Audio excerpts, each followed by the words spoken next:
नमस्कार जोहार। मैं शिवलाल सागर थिएटर वर्ल्ड ऑफ शिवलाल सागर में आप सबका फिर से स्वागत करता हूं।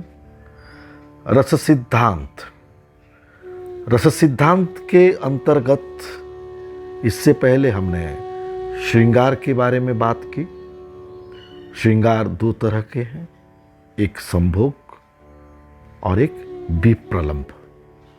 उसी तरह हास्य रस के विभिन्न पहलुओं पर हमने पड़ताल की। पूरी तरह तो नहीं, फिर भी बहुत सारी बातें हुई। और आज हम बात करेंगे करुण रस के ऊपर। करुण रस का स्थायी भाव शोक है। प्रिय का विरह, अनिष्ट, अर्थनाश आदि के कारणों से करुण रस का जन्म होता है या करुण रस जन्म लेता है। साहित्य दर्पण के रचयिता विश्वनाथ कविराज के मतानुसार करुण रस आनंददायक है।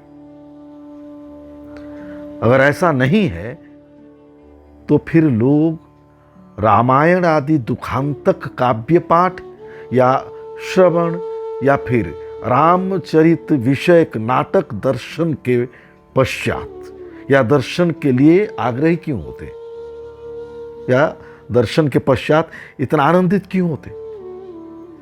इसका अर्थ है करुण रसात्मक नाटक संदर्शन से दर्शक अवश्य अश्रुपात तो करता है, परंतु वो शोकाश्रु नहीं है, वो है आनंदाश्रु। ये मैंने इससे पहले भी कई बार कहा है। भवभूति ने करुण रस को सभी का मूल रस के रूप में ग्रहण किया है। भवभूति के नाम से आप सब अवश्य परिचित होंगे। उन्होंने कहा है, एको रसः करुण एव निमित्त भेदात भिन्न पृथक पृथ्वीवाश्रयते विवर्तन। अर्थात एक करुण रस विभिन्न परिस्थिति में तथा आश्रय भेद में श्रृंगार, वीर आदि भिन्न भिन्न रसों में परिणत या परिवर्तित होता है। नाट्य शास्त्र के अनुसार भी शोक की उत्पत्ति शाप, क्लेश, पतन, प्रियजनों का वियोग, वैभव का नाश, वध, बंधन, भगदड़, चोट लगना और इस प्रकार के अन्य विपत्तियों से होती है। तो इसका अभिनय कैसे होगा?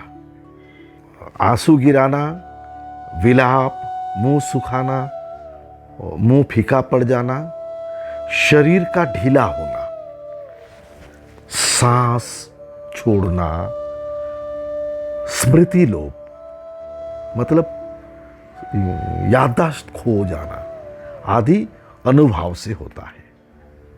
हाँ, इस बात को अवश्य ध्यान रखें कि हम अभी इससे पहले भी जो दो रसों के बारे में हमने बात की या आगे भी जो बात करेंगे उसमें क्या क्या अनुभाव, विभाव और संचारी भाव किस रूप में पुष्ट करते हैं स्थायी भाव को, इस पर भी हम चर्चा करते चलेंगे। तो ये जितनी भी बातें हुई ये अनुभाव से होता है। और इसके व्यभिचारी भाव हैं निर्वेद, ग्लानि, चिंता, औत्सुक्य, आवेग, भ्रम, मोह, श्रम, विषाद, व्याधि, दैन्य मतलब गरीबी, जड़ता, उन्माद, अपस्मार, त्रास, आलस्य, मरण, स्तंभ, विपथु, वैवर्ण्य और स्वर भेद आदि, यही सब है जो इसके व्यभिचारी भाव हैं। तो इसके बाद हम चर्चा करते हैं रौद्र रस के बारे में। रौद्र रस, क्रोध रौद्र रस का स्थायी भाव है। कोई व्यक्ति अपमानित या असम्मानित होने से उसके मन में क्रोध भाव उत्पन्न होता है। ये राक्षस, दानव और उद्धत मनुष्य के पात्रों से होता है। इसका हेतु या कारण संग्राम है।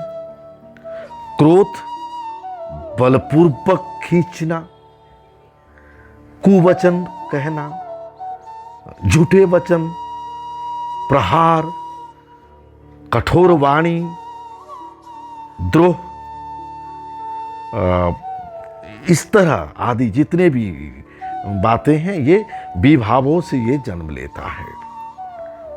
मारपीट, चीरना, पीटना, पीड़न यानी दबाना, छेदन, भेदन, शस्त्रों का लाना और फेंकना, शस्त्रों से प्रहार करना, खून निकालना, खींचना आदि इसके अनुभाव हैं। इसका अभिनय आंखें लाल करना,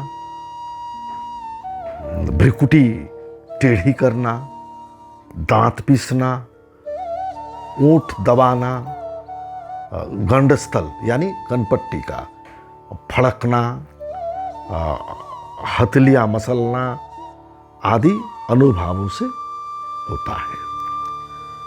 इसके व्यभिचारी तथा सात्विक भाव जो होते हैं वो इस प्रकार है। सम्मोह, उत्साह, आवेग, अमर्ष, चपलता, उग्रता, गर्व, पसीना, कपकपी, रोमांच तथा गदगद। गदगद से मेरा तात्पर्य है स्वरभंग आदि है। ये इसके व्यभिचारी तथा सात्विक भाव है। इससे आगे हम विभत्स रस, अद्भुत रस, वीर रस और भयानक रस के बारे में अवश्य बात करेंगे। और हाँ, इन भाव और रसों के बारे में और भी अधिक से अधिक जानकारियाँ अगर लेनी हो तो कृपया आप लोग कांटेक्ट करें, फ़ोन करें, फ़ोन नंबर दिया हुआ है, या मेल करें, कमेंट करें।